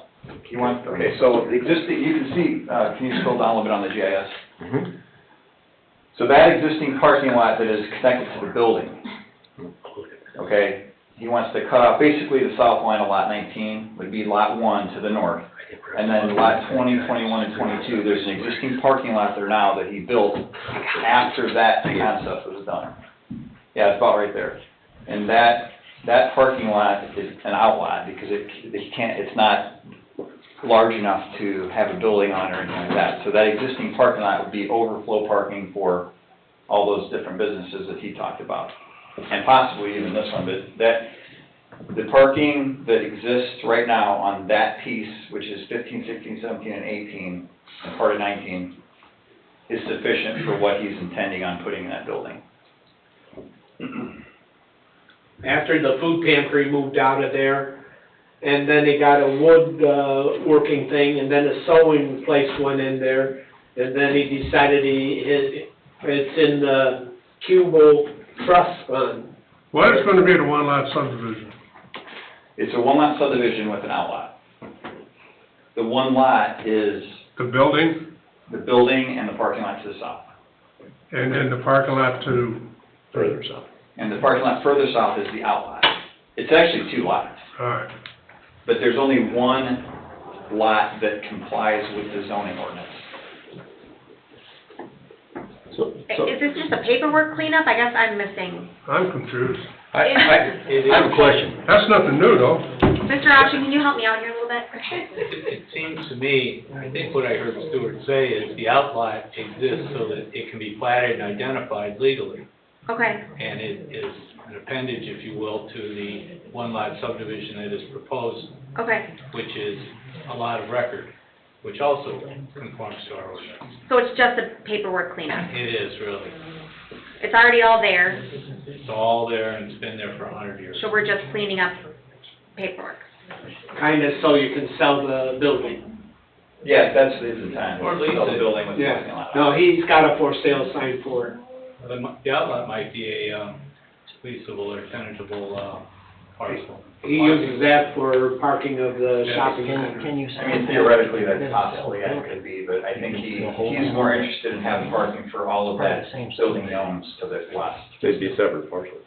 2 separate parcels. One day when Brian's not here, somebody's gonna look at that and say, what are we gonna use it for? But for our purposes, this is a paperwork cleanup. It is, it's a zoning paperwork cleanup. Is there a legal ramification by calling it a lot and an outlot? No, no, So why don't we just call it lots 1 and 2? well, you could, but they decided to do this for marketing and use purposes. Okay. I didn't want to call it a lot because it's not technically within the ordinance. So I thought, I mean, Is it too it's up small? to you guys, I can call it a lot too, but it just, when someone sees an outlot, it's like, well, so what's wrong with it? Well, it's either detention bond or Yeah. it can't be built on. And that's what my thinking was on it, and I can call it whatever you guys want to, but I thought outlot is good because it just means you can't build on it. So it's just size of the lot with the zoning? It is not, It is, it's 7,423 square feet. B2 minimum's 10,000 square feet for a lot. Like no setbacks, like.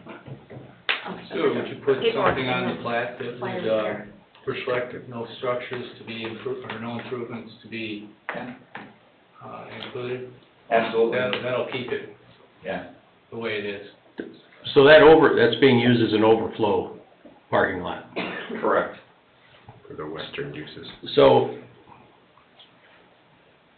if he sells the north part, the building and the other parking lot, doesn't that need to be designated overflow parking it's designated for overflow for any of those businesses in the shopping center there? I believe there's a sign there that says it's for Blue Fox and Sammy's and, Vito's Italian Ice. Well, a sign doesn't mean Well, anything Are you else. saying a cross-access type usage Well, agreement? that's what I'm getting at, and, you know, everybody can say, we can use the lot next door. Yeah. It goes to, goes to a parking problem. Pardon Yeah. me, but why is that our problem right now? It's not, I'm just asking the question. Well, this is a paperwork cleanup as far as everything goes for our concern. That's exactly right. Okay, so then, Not overthink it. what does he need to do? Get together with Ashley to get things squared away, and then, A final plat, preliminary plat for next month for the one lot and the outlot, as well as a use variance in front of the BZA to continue the use of the parking in a B2 zoning district. We only allow for parking garages, parking lots in a B3 zoning district, so it's just use variance to continue the use that's already there. Okay, so then- I'm not certain that's necessary, that outlet thing. The use is a continuation of the use. It's legal non-conforming. It's just being redesignated or clarified designated in the body of the plat. Well, how long, is this vacant right now? What? There's no business in it right now, right? Right? No, the selling business moved out. How long has it been vacant? A while. About a month or two, Thought it was more than that. It's longer than that. November. November. 4 months. Well, doing this plat too, I mean, yeah, a lot of it's legal non-conforming, but do they need variances for building setbacks, parking in the front, rear, stuff like that? Only if you wanna overthink it. Well, but you're gonna need to dedicate some right of way. He'll do that on his plat. I think. Yeah, And, yeah. I already submitted a preliminary plat, but, yeah. Like, I'm just looking at like how the northwest corner is in the middle of the road currently. I would want that to at least be chopped off so the road's actually in a right of way. Stuff like that. I did a boundary survey of it, so that we could work that out. Yeah. I mean, if we. I'm just saying that starts bringing it even closer to the building Yeah. at that I mean, point. I think I put the minimum setbacks on the plat, You did. regardless of the building that exists structurally there now. Mhm. Typically, because 100 years from now, that building's probably not gonna be there. So Yeah. whoever decides to build on it in the future will have to comply with the minimum setbacks that I put on the plat. So the subdivision plat itself will have building lines that go through that existing building. Aren't those things In the that, future, it's, complies. Don and Stewart are gonna resolve? Yeah. Yeah, we'll talk about it, yeah, it's just a matter, yeah, I mean, if you had a new building on here with the setbacks you'd have off of Morrison 132nd, that would pinch this severely, so. That's right. okay, my question is, we make this one lot subdivision with an outlot, doesn't that tie the two pieces of property together? Still have two separate pins. It's two separate things. Yeah. So when he sells the building, he doesn't have to sell the lot with it. the outlet. Okay, I'm good. All right, you know what you have to do, we all know what we gotta do. Thank you. Thank you.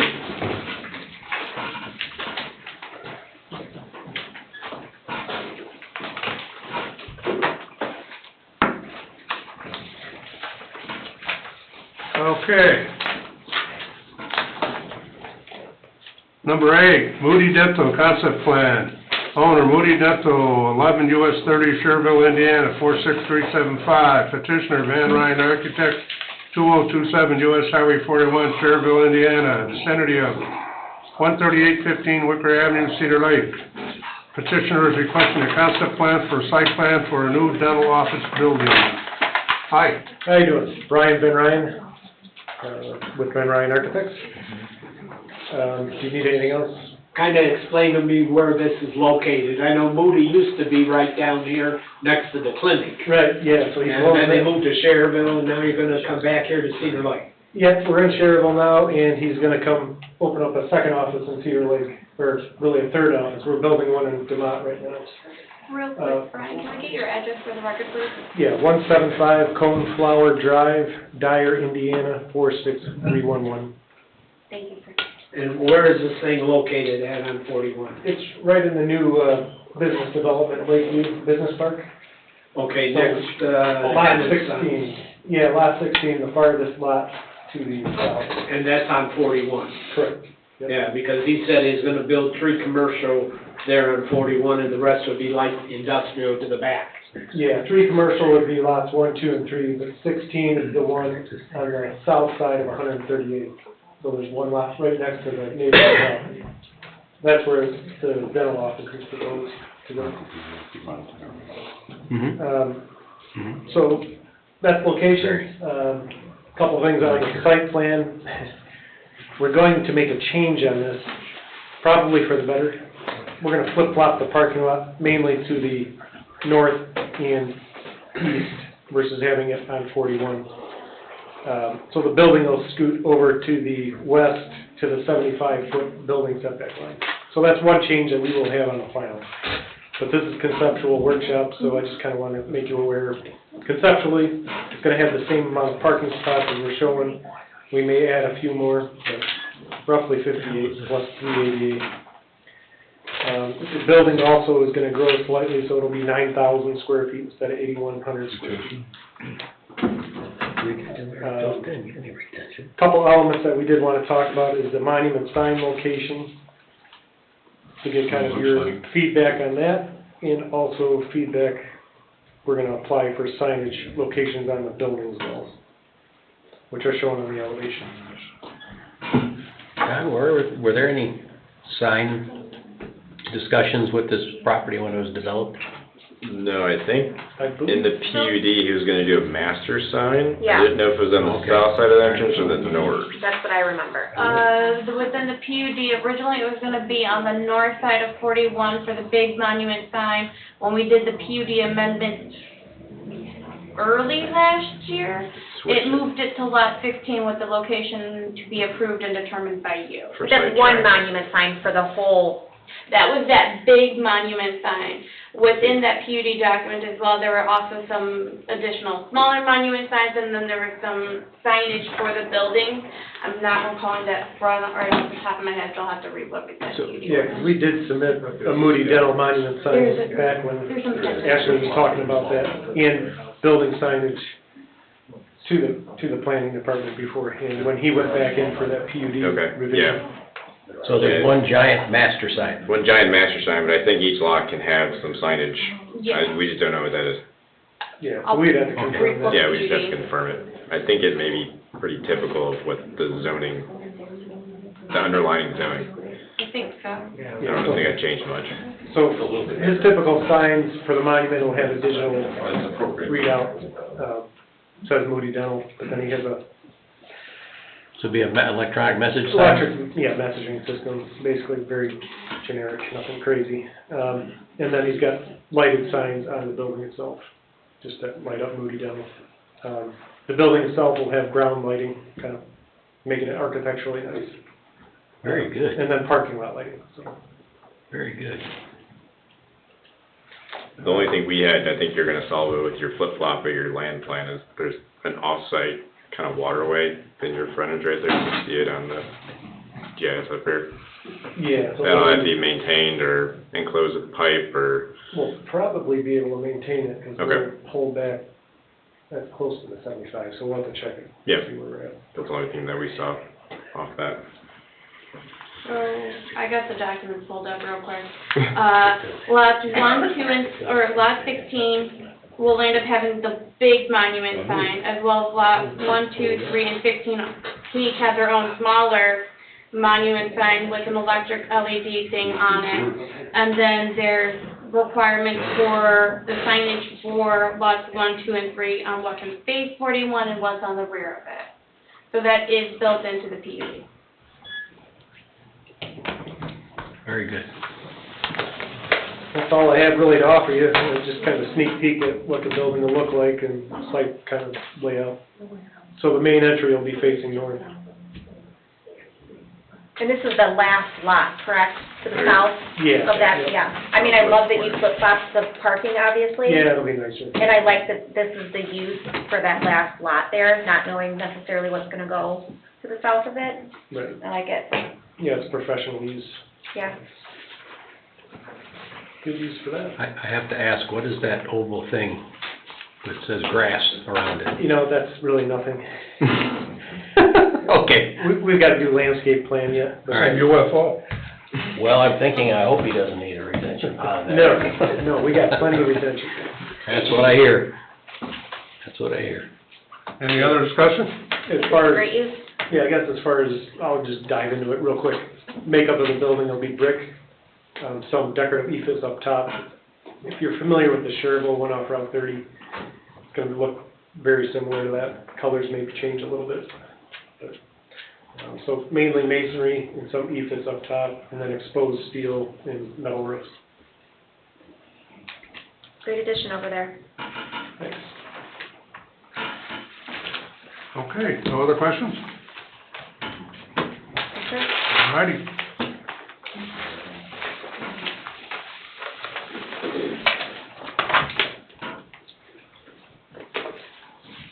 I'm good. We can go on to the next one if you want. He's up next? Yeah. You have my information, so, Lot 8 would be for a warehouse project. This is a company that's looking to relocate out of Illinois to this location, same subdivision. They have locations in Nashville, Missouri, in New Jersey. Let me read, this is number 9. we're on. Yeah. Let me read this.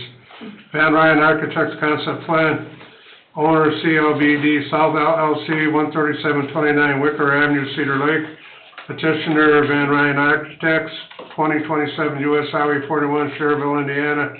Vicinity of 13721 Osborne Street, Cedar Lake. Petitioner is requesting a concept plan for a new warehouse and shipping facility. Okay, thank you. All right, so building size is roughly 24,000 square feet. That's getting fine tuned, but it'll be right around 24,000 square feet. Site plan, we're kind of maxing it out as much as possible. The owner basically wants to take over tenant space 1 of roughly a little over 12,000 square feet, and then sublease the other space out or grow into it if he can. So currently he's a supply part warehouse, so they ship things in and out. Again, they have 3 other locations in the U.S. looking to move out of Illinois into here.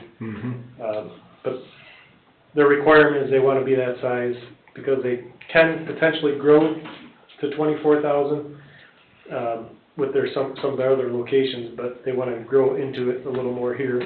But in the meantime, they would have another tenant where they would lease it out. So the idea was to basically split the building in half and have a loading dock shared by each tenant. And that's why you see the wide drive on 137th place, because semis will have to come in and back out. But the trucks will not be in the street when they're backed into a loading dock. Each tenant would have an office area, and then minimal parking spaces because they don't have that many employees. I think we have 20 parking plus 388. Then we're showing a trash enclosure also on the west side.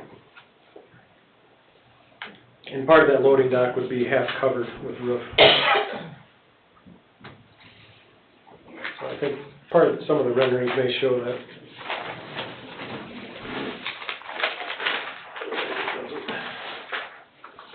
So it'll be a metal pre-engineered building with some stone or brick veneer on the base. Depending on what we do budget-wise, it may end up being split-face block on the bottom and then metal siding, 3 foot of block on the bottom. So it will meet the requirements of having some masonry facing the streets. As far as signage, they'll probably just put it on the building itself. And they usually do that with an awning of some sort. Don, do you recall the PUD and, how many businesses are allowed on one lot? They're allowed to have more than one unit on a lot. That was also part of the PUD amendment that was done last year. For a maximum of what? We didn't put a max. Okay. We just, the way that it was changed up was to make the site plan and the zoning dictate how many could be in there. So they're gonna have to meet all the rest of the requirements, all setbacks, all parking, all those requirements have to be met. There was a different potential concept that fell through that kind of spearheaded that one. But the PUD amendment done in, I wanna say May 23, allowed for multiple tenants in one building, that if it's owned by one owner, that they can cross building or, lot lines similar to what we did with the railside PUD, the movement of the monument sign, and there was one other amendment done that I'm blanking on right now.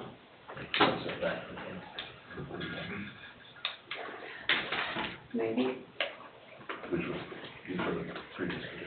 Looks Yeah, nice. so This looks nice. if this looks good, we would, obviously get the engineering plans done, and kind of go over that front driveway so we have enough turn radius for the trucks.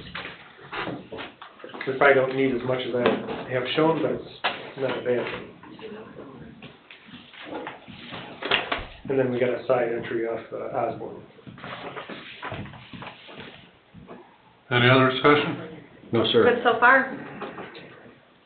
All right, I'm happy with it too. Looks good.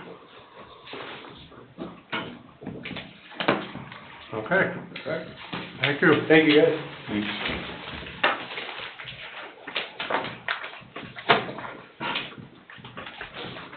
Number 10, amendment to Rose Garden Unit 2 Performance Letter of Credit.